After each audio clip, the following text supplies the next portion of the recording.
Hello friends, welcome to our channel इतिहास हमारी नजर से। आज की हमारी वीडियो का विषय है श्री कृष्ण ने किया था एकलव्य का वध, मगर क्यों।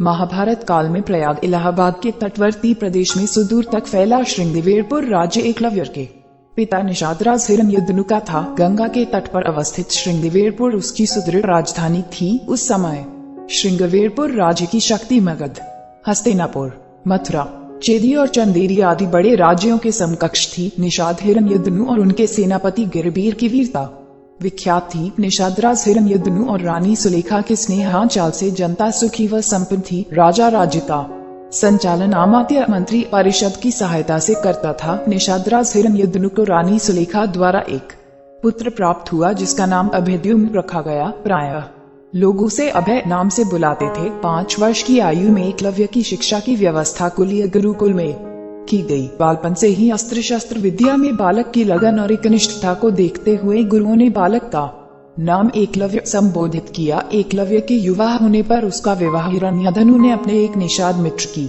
कन्या सुनीता से करा दिया। एकलव्य धनुर्विद्या की उच्च शिक्षा प्राप्त करना चाहता था। उस समय धनुर्विद्या में गुरु द्रोण की ख्याति थी, पर वे केवल ब्राह्मण तथा क्षत्रिय वर्ग को ही शिक्षा देते थे और शूद्रों को शिक्षा देने के कट्टर विरोधी थे। महाराज हिरण्यदनु ने एकलव्य को काफी समझाया कि द्रोण तुम्हें शिक्षा नहीं देंगे, पर एकलव्य ने पिता को मनाया कि उनकी शस्त्र विद्या से प्रभावित होकर आचार्य द्रोण स्वयं उसे अपना शिष्य बना लेंगे। पर एकलव्य का सोचना सही न था। द्रोण ने धुतकार कर उसे आश्रम से भग दिया। एकलव्य हार मानने वाल में से न था और बिना शस्त्र शिक्षा प्राप्त किए वह घर वापस लौटना नहीं चाहता था। इसलिए एकलव्य ने वन में आचार्य द्रोण की एक प्रतिमा बनाई और धनुर्विद्या का अभ्यास करने लगा। शीघ्र ही उसने धनुर्विद्या में निपुणता प्राप्त कर ली। एक बार द्रोणाचार्य अपने शिष्यों और एक कुत्ते के साथ उसी वन में आए। उस समय एकलव्य धनुर्विद्या का अभ्यास कर रहे थे। कुत्ता एकलव्य को देख भौंकने लगा। कुत्ते के भौंकने से एकलव्य की साधना में बाधा पड़ रही थी, अतः उसने अपने बाणों से कुत्ते का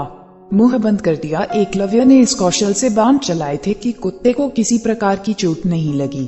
कुत्ता द्रोण के पास भागा। द्रोण और शिष्य ऐसी श्रेष्ठ धनुर्विद्या देख आश्चर्य में पड़ गए। वे इस महान धनुर्धर की खोज में लग गए। अचानक उन्हें एकलव्य दिखाई दिया जिस धनुर्विद्या को वे केवल क्षत्रिय और ब्राह्मण तक सीमित रखना चाहते थे, उसे शूद्रों के हाथों में जाता देख उन्हें चिंता होने लगी। तभी उन्हें अर्जुन को संसार का सर्वश्रेष्ठ धनुर्धर बनाने के वचन की याद आई। द्रोण ने एकलव्य से पूछा, तुमने यह धनुर्विद्या किससे सीखी?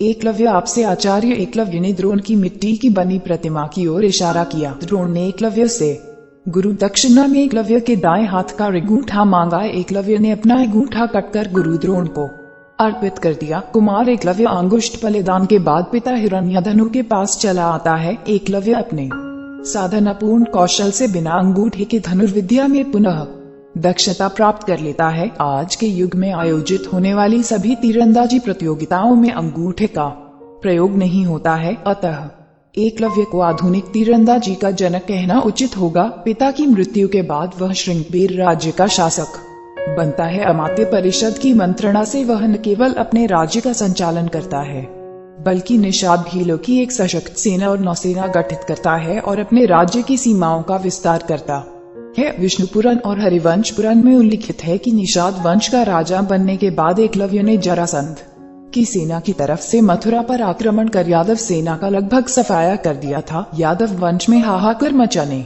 के बाद जब कृष्ण ने दाहिने हाथ में महज 4 अंगुलियों के सहारे धनुष बाण चलाते हुए एकलव्य को देखा तो उन्हें इस दृश्य पर विश्वास ही नहीं हुआ। एकलव्य अकेले ही सैकड़ों यादव वंशी योद्धाओं को रोकने में सक्षम था। इसी युद्ध में कृष्ण ने छल से एकलव्य का वध किया था। उसका पुत्र केतुमान महाभारत युद्ध में भीम के हाथ से मारा गया था। जब युद्ध के बाद सभी पांडव अपनी वीरता का बखान कर रहे थे, तब कृष्ण ने अपने अर्जुन प्रेम की बात कबूली थी। कृष्ण ने अर्जुन से स्पष्ट कहा था कि तुम्हारे प्रेम में मैंने क्या क्या नहीं किया है। तुम संसार के सर्वश्रेष्ठ धनुर्धर कहलाओ, इसके लिए मैंने द्रोणाचार्य का वध करवाया, महापराक्रमी कर्ण को कमजोर किया और न चाहते हुए भी तुम्हारी जानकारी के बिना भी पुत्र एकलव्य को भी वीर गति दी ताकि तुम्हारे रास्ते में कोई बाधा न आए। हम उम्मीद करते हैं कि आपको इस चैनल के माध्यम से रोचक जानकारियाँ दे सके। आप अपने सुझाव हमें कमेंट में भेजिए और हमारे चैनल को सब्सक्राइब करें। धन्यवाद।